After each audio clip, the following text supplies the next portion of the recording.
Hello बच्चों, कैसे हो? आई होप सभी अच्छे होंगे, मस्त होंगे, जैसे अपनी पढ़ाई जारी रख रहे होंगे। कैसे हैं आप सब? बढ़िया ना? तो बढ़िया को और बढ़िया बनाते हुए करते हैं शुरू हमारा चैप्टर। आगे क्या है बच्चे हमारा next topic? Formula of simple compound. Okay, करें फॉर्मूला। चलिए जल्दी से आपको मैजिक सिखाते हैं कि कैसे आप क्या करोगे, फॉर्मूला राइट करोगे किसी भी कंपाउंड का।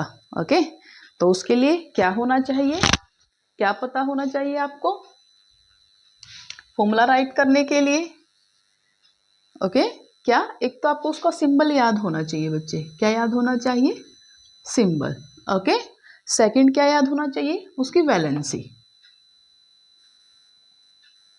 ठीक है, ये दो चीज आपको क्या होनी चाहिए बच्चे, अच्छे से याद होनी चाहिए कि उसका सिंबल क्या है और उसकी वैलेंसी क्या है। तो देखिए बच्चे, फर्स्ट क्या है हमारा? Formula of hydrogen chloride. किसका है बच्चे? हाइड्रोजन क्लोराइड का।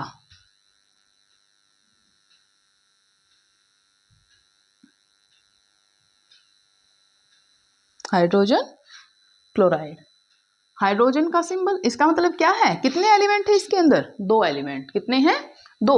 Okay, hydrogen and chlorine. पहले सिंबल राइट कीजिए। ओके, अब क्या राइट करोगे आप? इनकी वैलेंसी। हाइड्रोजन की valency 1, atomic number 1, mass number 1, only 1। Okay, तो क्लोरीन का देखिए बेटा क्या होता है। कितना है एटॉमिक नंबर क्लोरीन का? 17। इलेक्ट्रॉनिक कॉन्फ़िगरेशन देखो 2, 8, 7, यानी कि अपना ऑक्टेट कंप्लीट करने के लिए कितने चाहिए इसको? 1। तो इसकी वैलेंसी क्या है? 1। ओके, इतना करने के बाद आपको क्या करना है? इनको क्रॉस मल्टीप्लाई करना है। क्या करना है? Cross multiply. ओके, तो देखिए हाइड्रोजन के साथ किसकी वैलेंसी? क्लोरीन की 1। क्लोरीन के साथ किसकी वैलेंसी? हाइड्रोजन की 1। तो क्या हुआ आपका फॉर्मूला? HCl। क्या हुआ? HCl। नेक्स्ट देखो बेटा, क्या बच्चे? Formula of hydrogen sulphide. Formula of hydrogen sulphide क्या है? ओके, सिंबल लिखेंगे सबसे पहले। तो क्या लिखेंगे? सिंबल हाइड्रोजन एंड सल्फर का S। गुड, चलिए आगे नेक्स्ट क्या लिखना है? वैलेंसी। क्या राइट करोगे? वैलेंसी हाइड्रोजन की 1, सल्फर की 2। ओके, अब क्या करें? क्रॉस मल्टीप्लाई होने दो। हाइड्रोजन के साथ किसकी वैलेंसी? सल्फर की, यानी कि H2। और सल्फर के साथ किसकी? हाइड्रोजन की, सिंगल S। तो क्या हुआ आपका ये? Hydrogen sulphide H2S। नेक्स्ट है बच्चे कार्बन टेट्राक्लोराइड का। किसका? Carbon tetrachloride. तो पहले हम क्या लिखेंगे? सिंबल लिखेंगे। ओके, कार्बन की वैलेंसी कितनी होती है? 4 होती है। और क्लोरीन की कितनी होती है? 1 होती है। करेंगे क्या? Cross multiply, hence the formula is CCl4। क्या है? CCl4, यानी कि कार्बन टेट्राक्लोराइड। डन बेटा। Formula of magnesium chloride. किसका? Magnesium chloride.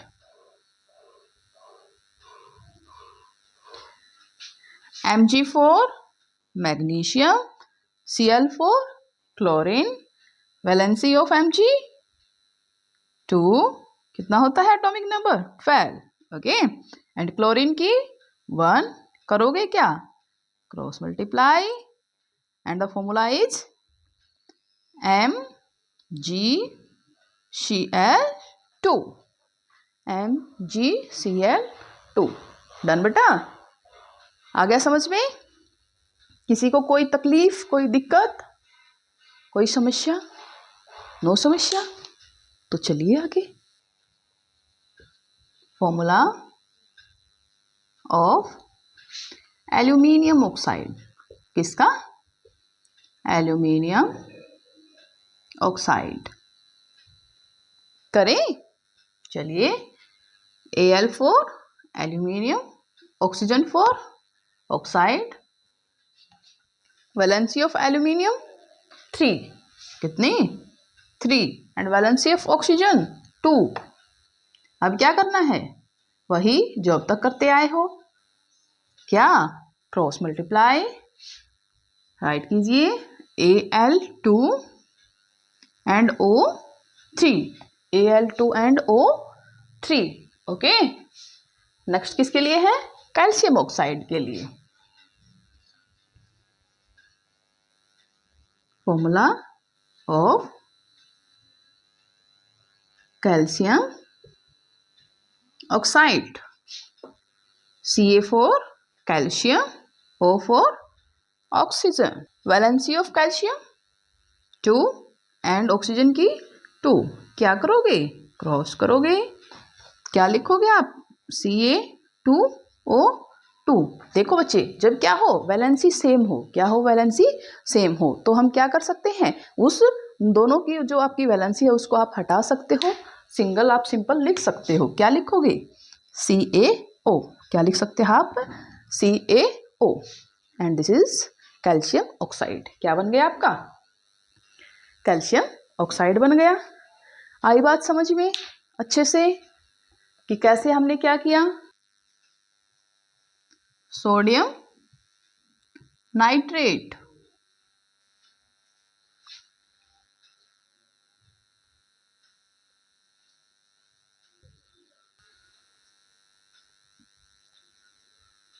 NaNO3।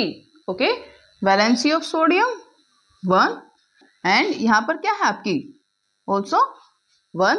तो क्या करेंगे हम? इसका क्रॉस मल्टीप्लाई करेंगे। ओके। तो क्या फॉर्म करोगे आप? NaNO3। क्या फॉर्म किया बच्चे? NaNO3। नेक्स्ट किसके लिए है? कैल्शियम हाइड्रोक्साइड के लिए। किसके लिए? Calcium hydroxide. कैल्शियम के लिए Ca, हाइड्रोक्साइड के लिए OH। कैल्शियम की वैलेंसी 2 एंड इसकी 1। क्या करोगे? क्रॉस करोगे। क्या निकला? CaOH। और ये OH, ये 2 किसके लिए है? दोनों के लिए है ना, कि एक के लिए। और दोनों के लिए दर्शाने के लिए आप क्या करोगे? CaOH whole twice. Okay, done. ये क्या थे बच्चे? आपके कुछ एक फॉर्मूला थे। ओके, आई होप आपको समझ में आए होंगे। अब क्या कर सकते हो आप? अच्छे से फॉर्मूला राइट कर सकते हो, ड्राइव कर सकते हो। अगर आपको क्या याद है? किसी भी आपके एलिमेंट का सिंबल याद है और क्या है याद है? उसकी वैलेंसी याद है, तो ये तो आराम से हो ही जाएगा। चलिए नेक्स्ट टॉपिक करते हैं, molecular mass and mole concept. करें शुरू? चलिए, क्या है बच्चे? Molecular mass. क्या होता है मॉलिक्यूलर मास? देखिए, अगर आपके पास क्या है, कोई सबस्टांस है, ओके, किसी भी सबस्टांस का जब आपके पास क्या होता है? एक मॉलिक्यूल होता है, ओके। उस मॉलिक्यूल के अंदर जितने भी एटम हैं, उन सभी एटम के एटॉमिक मासेज का जो सम होता है उसको आप क्या बोलोगे बेटा? मॉलिक्यूलर मास बोलोगे। क्या बोलोगे? Molecular mass. ओके, कीजिए right. The sum of all atomic masses of all atoms of a molecule of a substance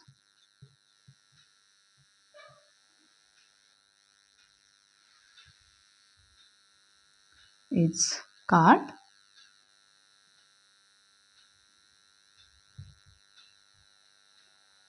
molecular mass. इसको आप क्या बोलोगे? मोलिकुलर मास बोलोगे। ओके, देखिए फॉर एग्जांपल क्या है हमारे पास, एक मोलिक्यूल है बच्चे, किसका? वाटर का। किसका? वाटर का। ओके, इसके पास, इसके अंदर क्या है आपके? 2 एटम किसके हैं? हाइड्रोजन के। एंड 1 एटम किसका है? ऑक्सीजन का। तो क्या होगा, इन हाइड्रोजन का एटॉमिक मास एंड ऑक्सीजन का एटॉमिक मास, और इन दोनों का जो सम होगा वो किसके बराबर होगा? आपका मोलिकुलर मास के। किसके इक्वल होगा बच्चे? Molecular mass. क्लियर है? ओके, क्या होता है मोलिकुलर मास? किसी भी सब्सटेंस का जो मोलिक्यूल होता है कोई, उस एक मोलिक्यूल के अंदर जितने भी एटम्स होते हैं उन सभी एटम के एटॉमिक मासेस के सम को क्या बोलोगे आप? मोलिकुलर मास बोलोगे। ओके बेटे, चलिए नेक्स्ट देखिए, formula unit mass. Next topic क्या है? Formula unit mass. The formula unit mass of a substance is the sum of all atomic masses of all atoms of a formula unit।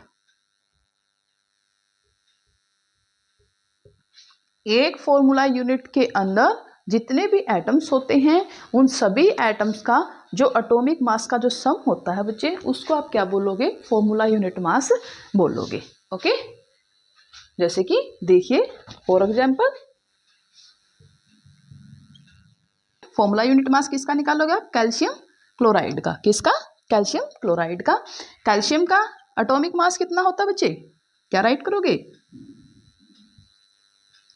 Atomic mass of calcium plus 2 into atomic mass of chlorine. Next topic क्या बच्चे हमारा? मोल concept. क्या है? मोल concept. क्या होता है मोल? Okay, क्या होता है मोल? मोल क्या होता है? देखिए बच्चे, नॉर्मली क्या होती है, मोल एक यूनिट है। क्या है? यूनिट है। किसको मेजर करते हैं इसके अंदर हम? Amount of a substance. क्या करते हैं हम? Amount of a substance.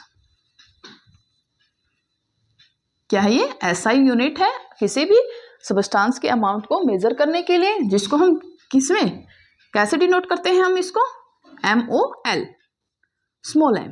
ठीक है, this is the SI unit. क्या है बच्चे? SI unit of mole m। Okay, अब हम क्या करेंगे? 1 मोल किसके बराबर होता है बच्चे? हम देखेंगे क्या कि 1 मोल आपका किसके इक्वल होता है। क्या है बच्चे? देखिए, द मास ऑफ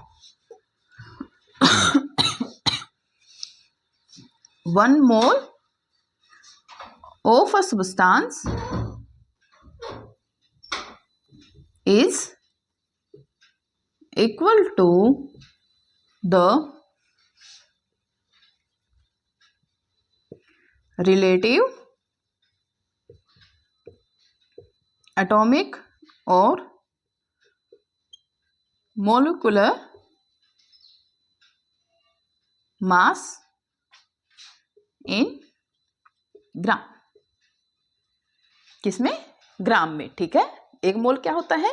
किसी भी सब्सटेंस का एटॉमिक या फिर मोलिकुलर मास किसमें बच्चे? ग्राम में। देख, आप क्या देखोगे, जैसे कि आपने क्या लिया? वाटर लिया। ठीक है, वाटर का एक मोलिक्यूल लिया, उसका आपने क्या निकाला? एटॉमिक मास निकाला। ठीक है, उसका जो कंप्लीट एटॉमिक मास होगा उसको आप किसके इक्वल रखोगे? 1 मोल के। किसके इक्वल रखोगे? 1 मोल के। और हमें क्या पता है 1 मोल हमारा किसके इक्वल होता है? 1 मोल किसके इक्वल किया है हमने? 6.022 क्रॉस 10⁻23। इसको हमने इसके इक्वल माना है। और इसको आप क्या भी बोलते हो, एवोगैड्रो नंबर भी बोलते हो। क्या बोलते हो? Avogadro number. और ये एवोगैड्रो नंबर किससे आया है बच्चे? हमारा एवोगैड्रो कांस्टेंट से। किससे? एवोगैड्रो कांस्टेंट से। ओके। और जो आपका एवोगैड्रो कांस्टेंट एग्जैक्टली किसके इक्वल है वो देखिए, टर्म 0.62214076 क्रॉस 10⁻23। क्या है ये हमारा? इसके इक्वल होता है। और जब हम इस एवोगैड्रो कांस्टेंट को किस में लेते हैं? यूनिट पर मोल में लेते हैं। किस में लेते हैं? यूनिट पर मोल में। तब हम इसको क्या बोलते हैं? एवोगैड्रो नंबर बोलते हैं। क्या बोलते हैं? Avogadro number.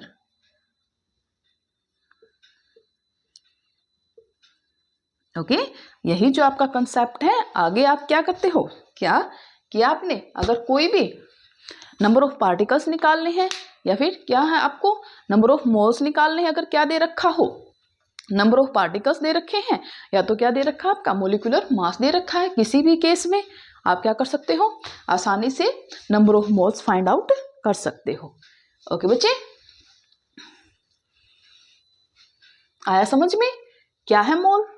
ठीक है। ये क्या है? ये एक ऐसा यूनिट है किसके लिए? किसी भी सब्सटेंस के अमाउंट को मेजर करने के लिए, जिसको हमने क्या है? MOL। ओके। ये क्या हमारी ऐसा यूनिट है। इसे हम क्या निकाल सकते हैं? किसी भी सब्सटेंस के ओके नंबर ऑफ पार्टिकल्स यानी कि नंबर ऑफ मोल्स आप फाइंड आउट कर सकते हो। ओके बच्चा, आई होप आपको समझ में आ गया होगा ये। ओके बेटे, क्लियर है? चलिए देखिए आगे एक न्यूमेरिकल के थ्रू हम देखेंगे कि कैसे आप number of moles find out कर सकते हो। कि कैसे? अगर क्या दे रखा है? मास दे रखा है किसी भी एटम का, या फिर क्या दे रखे हैं? नंबर ऑफ पार्टिकल्स दे रखे हैं। उन दोनों ही कंडीशन में आप कैसे number of moles find out करोगे, ये हम नेक्स्ट न्यूमेरिकल में आपको समझाएंगे। ओके ओके बच्चे, देखिए क्या करना है, हमें नंबर ऑफ मोल्स काउंट करने हैं। ओके तो क्या करेंगे हम? नंबर ऑफ मोल्स को हम किससे डिनोट कर रहे हैं? स्मॉल n से। और गिवन मास को किससे? स्मॉल m से। और मोलिकुलर मास को आप किससे कर रहे हो? Capital M। And number of particles को किससे? कैपिटल N के साथ। ओके। और आपको एक बार और पता है कि जो आपका एवोगैड्रो कांस्टेंट होता है उसको आप किससे डिनोट करते हो? Na। ओके तो हमें निकालना क्या है? नंबर ऑफ मोल्स निकालने बच्चे। क्या निकालने हैं? Number of moles. क्या दे रखा है हमारे पास? मास के कंसेप्ट में दे रखा बच्चे। किसमें? मास के कंसेप्ट में। आपका मास कितना है? आप क्या लिखोगे? Given mass upon molar mass. कितना है गिवन मास बच्चे? 52 ग्राम। और जब का हीलियम होता है, हीलियम का मोलर मास कितना होता है बच्चे? 4। ओके तो कीजिए डिवाइड। किससे गया बच्चा? 13 से। किससे गया? 13 से। Okay this is your number of moles. क्या है बच्चे? ये नंबर ऑफ मोल्स है। अब हमें किसके कंसेप्ट में निकालना है? अगर क्या दे रखा आपको? नंबर ऑफ पार्टिकल्स दे रखे हैं। क्या दे रखे हैं? Number of particles. तो उसमें आप क्या करोगे? गिवन नंबर ऑफ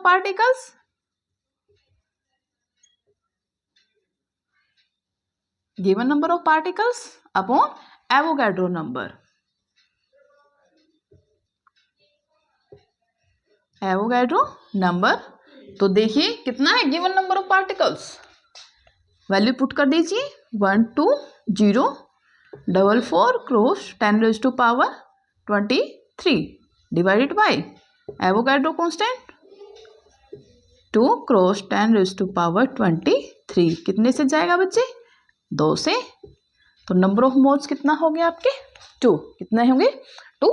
देखिए हमने कैसे नंबर ऑफ मोल्स निकाला? By mass and by the number of particles.